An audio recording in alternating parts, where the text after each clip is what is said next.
Hello everyone, welcome to my channel review वाला। आज हम आप लोगों को कल जो क्वेश्चन बताए थे इंफॉर्मेशन एंड कम्युनिकेशन टेक्नोलॉजी का, आज हम उसका आंसर बताने वाले सेक पेपर का। तो चलिए हम अपना पहला क्वेश्चन देखते हैं। What is information and communication technology ICT discuss it's important in education. सूचना और संचार प्रौद्योगिकी क्या है, शिक्षा में इसके महत्व क्या क्या है। चलिए हम इसकी आंसर देखते हैं। तो इसका आंसर है ICT का अर्थ है इंफॉर्मेशन एंड कम्युनिकेशन टेक्नोलॉजी। मतलब ICT का मतलब क्या है? इंफॉर्मेशन एंड कम्युनिकेशन टेक्नोलॉजी सूचना संचार प्रौद्योगिकी है। यह उन सभी तकनीकों और उपकरणों का समूह है जिसका उपयोग जानकारी बनाने, स्टोर करने, साझा करने के लिए किया जाता है, जैसे इंटरनेट, कंप्यूटर, स्मार्टफोन। मतलब यह एक ऐसा उपकरण है का समूह है, मतलब जिसका उपयोग हम जानकारी इंफॉर्मेशन देने में करते हैं, स्टोर करने में करते हैं, साझा करने में, दूसरों को बताने में करते हैं। जैसे इंटरनेट हो गया, हम उसका उपयोग कैसे करते हैं? किसी जानकारी को देने में करते हैं या फिर उसको रखते हैं कंप्यूटर में सेव करके। इंटरनेट, कंप्यूटर, स्मार्टफोन में हम कुछ भी इंफॉर्मेशन स्टोर करके रखते हैं या किसी को जानकारी भेजते हैं, तो वही हो गया ये। अब इसका शिक्षा में महत्व क्या है? इंटरएक्टिव लर्निंग या पढ़ाई को और अधिक दिलचस्प और इंटरैक्टिव बनाता है। मतलब यह पढ़ाई को अधिक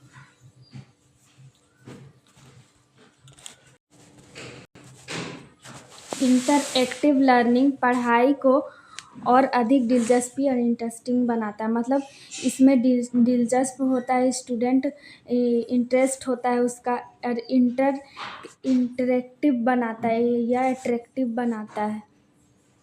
और दूसरा है संसाधनों तक पहुंच। छात्रों घर बैठे दुनिया भर की लाइब्रेरी और कोर्स मटेरियल तक पहुंच सकते हैं, जैसे कि ऑनलाइन व इंटरनेट के माध्यम से घर बैठे पढ़ सकते हैं, जिसमें बहुत सारे किताबों, जनरल नॉलेज और GK नॉलेज और बहुत सारे जिस विषय की उसको पढ़ाई करनी, हुआ लाइब्रेरी, बहुत सारे बुक मिल जाएंगे ऑनलाइन में। ऐप्स के माध्यम से वो अपनी स्टडी को, मटेरियल को पूरा कर सकते हैं। अब दूसरा है दूरी की बाधा खत्म। डिस्टेंस लर्निंग या ऑनलाइन क्लासेस के ज़रिए कहीं से भी शिक्षा प्राप्त की जा सकती है। जैसे कोरोना काल में लॉकडाउन लगने के कारण काफ़ी स्टूडेंट को दिक्कत हो रही थी पढ़ाई में, इसीलिए जो ऑनलाइन क्लासेस स्टार्ट किया गया था ताकि दूरी बाधा ना हो। मतलब वो जो क्लास में शिक्षा दी जाती थी वो ऑनलाइन भी उसकी एजुकेशन जारी रहेगी, उसको शिक्षा ऑनलाइन भी मिल सकता है इंटरनेट के माध्यम से। अब दूसरा क्वेश्चन का आंसर है, दूसरा क्वेश्चन है कंप्यूटर की विभिन्न पीढ़ियाँ और उसकी प्रमुख विशेषताओं का वर्णन करें। Explain the different generation of computer with the keys of characteristics. तो चलिए हम इसका आंसर देखते हैं। इसका आंसर है कंप्यूटर के विकास को मुख्य रूप में 5 पीढ़ियों में बांटा गया है। कंप्यूटर के विकास को, मतलब कंप्यूटर के डेवलपमेंट विकास को 5 पीढ़ियों में बांटा गया है। पहली पीढ़ी 1940 से 1956, जिसमें वैक्यूम ट्यूब का प्रयोग हुआ था। यह आकार में बहुत बड़ा और गर्म होता है। मतलब पहली पीढ़ी 1940 से 1956 में आई, इसमें वैक्यूम ट्यूब का प्रयोग हुआ। यह आकार बहुत बड़ा था और गर्म होता था। इसमें बहुत बड़ा आकार का हुआ और यह गर्म होता था। और दूसरी पीढ़ी 1956 से 1963 में आई, इसमें ट्रांजिस्टर का उपयोग हुआ था। इसमें ट्रांजिस्टर का प्रयोग हुआ। यह पीढ़ी तेजी से और छोटे थे, या तेज से बढ़ने लगे तेजी से, और यह छोटे थे। तीसरा पीढ़ी 1964 से 1971, इंटीग्रेटेड सर्किट IC का उपयोग हुआ। इसमें कीबोर्ड और मॉनिटर का इस्तेमाल शुरू हुआ। तीसरी पीढ़ी अब है चौथी पीढ़ी 1971 से, और जो अभी चल रहा है वर्तमान में, प्रेजेंट में, जिसमें माइक्रो प्रोसेसर का उपयोग हुआ, या व्यक्तिगत कंप्यूटर PC ये सब का प्रयोग हो रहा है, जो अभी चल रहा है। पांचवा पीढ़ी भविष्य, आने वाला भविष्य है। पांचवा पीढ़ी आर्टिफिशियल इंटेलिजेंस एआई पर आधारित, जैसे रोबोटिक और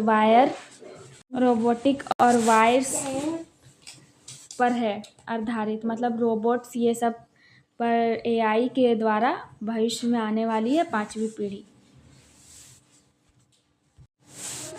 तीसरा question, what do you mean by operating system, list some common example of operating system.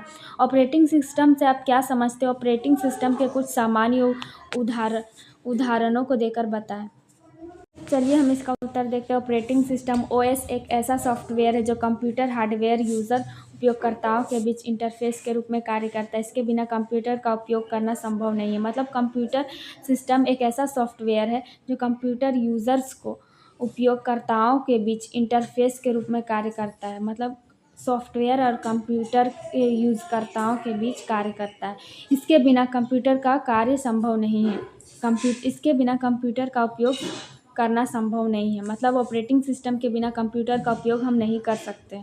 इसके उदाहरण हैं विंडोज़, जैसे विंडोज़ 10, 11, एंड्रॉयड मोबाइल के लिए, एप्पल कंप्यूटर के लिए, लिनक्स के लिए, ओएस आईफोन के लिए। हमारा चौथा प्रश्न है, what is the difference between hardware and software, give example of each. Hardware software से आप क्या अंतर है, प्रत्येक उदाहरण दीजिए। तो चलिए हम इसका आंसर देखते हैं। हार्डवेयर कंप्यूटर के वे भौतिक भाग हैं जिन्हें हम देख सकते हैं, छू सकते हैं। उदाहरण कीबोर्ड, माउस, मॉनिटर, सीपीयू। मतलब हार्डवेयर कंप्यूटर के वह भाग जिसे हम छू सकते हैं, देख सकते हैं, जैसे keyboard, mouse, monitor, CPU.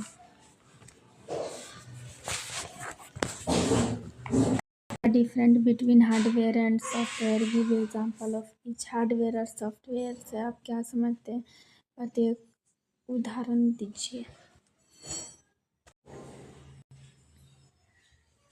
Define computer network, explain the types of network, main vein. Computer network को परिभाषित कीजिए। नेटवर्क के प्रकार, लेन, मेन, वेन की व्याख्या करें। इसका आंसर, जब दो या दो से अधिक व्यक्ति कंप्यूटर आपस में जानकारी साझा करने के लिए जुड़े होते हैं तो कंप्यूटर नेटवर्क कहते हैं उसे। मतलब दो या दो से अधिक व्यक्ति कंप्यूटर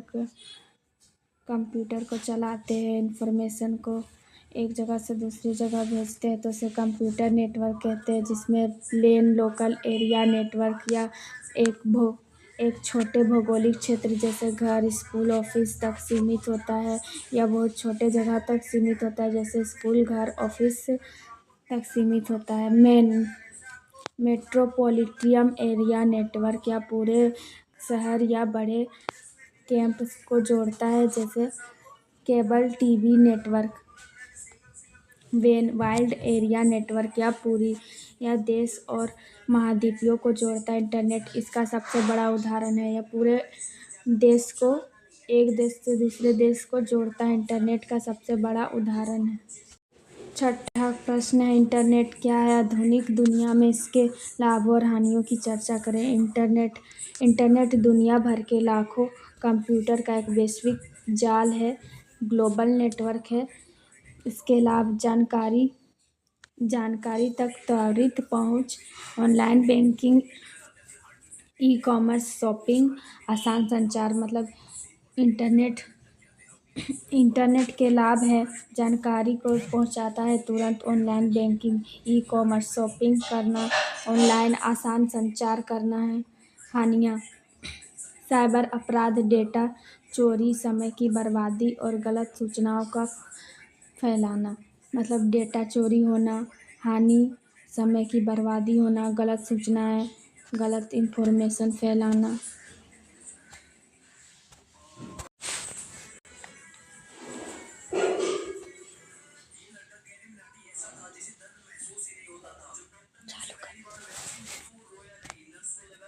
माइक्रोसॉफ्ट वर्ड और माइक्रोसॉफ्ट एक्सेल की विशेषताएं, उपयोगों की व्याख्या करें। आंसर, एमएस वर्ड एक वर्ड प्रोसेसिंग सॉफ्टवेयर है। एमएस वर्ड एक वर्ड प्रोसेसिंग सॉफ्टवेयर है जिसका उपयोग पत्र लिखने, लेटर लिखने, रिज्यूम बनाने, नोट्स बनाने, रिपोर्ट्स बनाने के लिए तैयार किया जाता है। इसकी विशेषताएं हैं, स्पेलिंग चेक करना, टेक्स्ट फॉर्मेटिंग करना, टेक्स्ट को चेक करना, फॉर्मेट करना। एमएस एक्सेल एक स्प्रेडशीट प्रोग्राम है। इसका उपयोग डेटा को टेबल बनाने में, व्यवस्थित करने में, गणितीय गणना करने और बनाने में, चार्ट बनाने में किया जाता है। मतलब एमएस एक्सेल का टेबल बनाना, उसको अच्छे से व्यवस्थित करना, गणितीय गणना करना, मतलब गणना करना, सीरियल नंबर ये सब लिख के चार्ट बनाना एमएस एक्सेल में तैयार किया जाता है।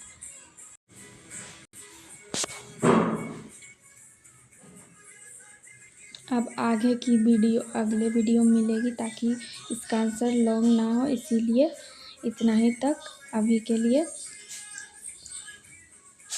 Thank you watching this video. Like and subscribe and share this channel review वाला, ताकि आपके एग्ज़ाम में अच्छे मार्क्स आ सके, इम्पोर्टेंट क्वेश्चन का वीडियो आप तक पहुंच सके।